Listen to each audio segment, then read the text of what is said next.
রাত পোহালে অনুষ্ঠিত হতে যাচ্ছে মাধবপুর উপজেলা পরিষদ নির্বাচন।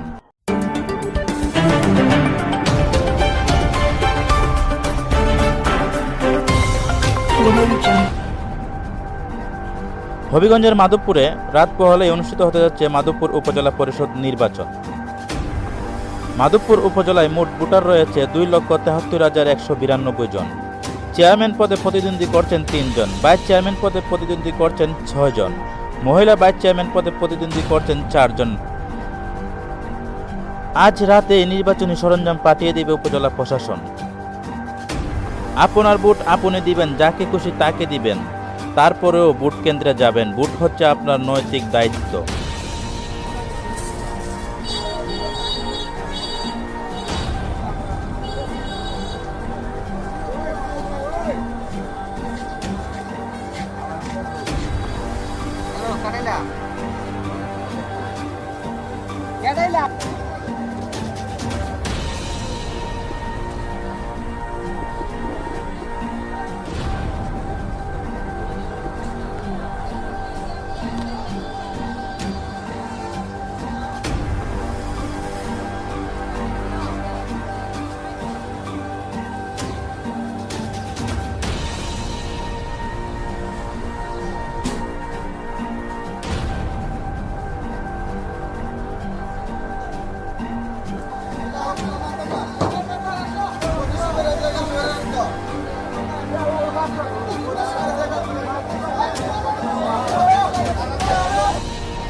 Thank you.